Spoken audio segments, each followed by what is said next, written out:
জাহান্নামে পতিত হওয়ার পর মানুষ প্রথমেই যে যন্ত্রণা অনুভব করবে তা হলো ক্ষুধা আর তৃষ্ণা। এই ক্ষুধা এমন নয় যা দুনিয়ার ক্ষুধার মতো সহ্য করা যায়, এটি অবিরাম ক্ষুধা, হাড় পর্যন্ত পোড়ানো ক্ষুধা। তারা চিৎকার করবে, হে ফেরেশতারা, আমাদের খাবার দাও, আমরা তৃষ্ণায় মারা যাচ্ছি, পানি দাও। কিন্তু এত যন্ত্রণার পরেও তাদের মৃত্যু নেই, তাই তৃষ্ণাও শেষ হবে না। আল্লাহ তাআলা বলেছেন, জাক্কুম বৃক্ষ হবে পাপীদের খাদ্য, তা হবে গলিত তামার মতো, যা পাকস্থলিতে ফুটতে থাকবে। জাক্কুম গাছ জাহান্নামের তলদেশ থেকে জন্ম নেয়, তার শাখা প্রশাখা আগুন দিয়ে তৈরি। এর ফল দেখতে হবে শয়তানের মাথার মতো, ভয়ঙ্কর, বিষাক্ত ও কাঁটাযুক্ত। যখন জাহান্নামীরা ক্ষুধায় ছটফট করে এই ফল খাবে, তখন সেই ফল তাদের অন্ত্র ও গলা ছিঁড়ে প্রবাহিত হবে, তাদের মুখ থেকে রক্ত ঝরবে, শরীর কেটে যাবে ভেতর থেকে। তারপরও ফেরেশতারা বলবে, খাও, এটাই তোমাদের জন্য নির্দিষ্ট খাবার। দুনিয়ায় তোমরা ভোগ বিলাস করেছো, আজ এই হলো তার ফল। তৃষ্ণায় তারা কাঁদবে, গলা শুকিয়ে যাবে, ঠোঁট ফেটে যাবে।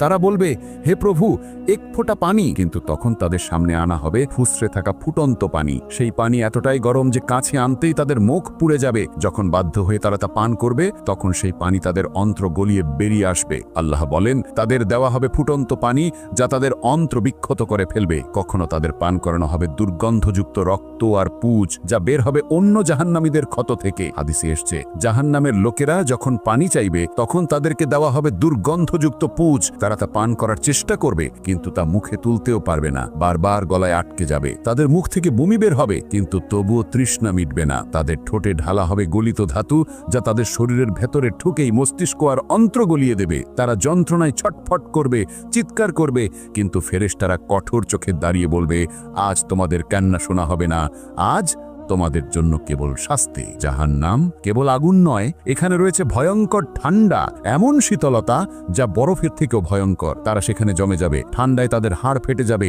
দাঁত ভেঙে যাবে, এমন শীতল বাতাস বইবে যে মনে হবে শরীর কেটে যাচ্ছে ছুরির মতো। আল্লাহর রাসূল বলেছেন, জাহান্নামে থাকবে দুই ধরনের শাস্তি, তপ্ত আগুন আর হিমশীতল ঠান্ডা। উভয়ই হবে অসহনীয় যন্ত্রণা। কখনো তাদের ফেলা হবে আগুনের নদীতে, কখনো ধাক্কা দেওয়া হবে বরফের উপত্যকায়, কখনো তাদের ঘুম ভাঙবে ফুটন্ত পানির ধাক্কায়, কখনো আবার জমে যাবে শীতের ঝড়ে, যেখানে শ্বাসও নেওয়া যাবে না। তাদের প্রতিটি মুহূর্ত হবে ভয়ঙ্কর। ক্ষুধা মেটাবে জাক্কুম, তৃষ্ণা নেবাবে ফুটন্ত পানি, আর শরীরের হাড় ভাঙবে জমহারিরের হিমশীতল শীতলতা। প্রিয় বন্ধু, আপনি এই পর্যন্ত ভিডিওটি দেখেছেন, এই ভীতিকর দৃশ্যগুলো দেখেছেন, এই ভয়াবহ শাস্তিগুলো শুনেছেন। এখন আপনাকে সিদ্ধান্ত নিতে হবে, আপনি কোন জায়গায় থাকতে চান, জান্নাতে নাকি জাহান্নামে। এটা আপনার হাতে, এটা আপনার সিদ্ধান্ত। আপনার এখনো সময় আছে, আপনি এখনো শ্বাস নিচ্ছেন, তাই আপনার এখনো সুযোগ আছে। কিন্তু কতদিন পর্যন্ত? আজ রাত পর্যন্ত, নাকি আগামীকাল পর্যন্ত, নাকি পরের সপ্তাহ পর্যন্ত? কেউ জানে না, শুধু আল্লাহ জানেন। সিংহা যে কোনো মুহূর্তে ফু দেওয়া যেতে পারে, যে কোনো শ্বাসে, যে কোনো সেকেন্ডে। ইসরাফিল আলাইহিস সালাম অপেক্ষা করছেন আল্লাহর আদেশের জন্য।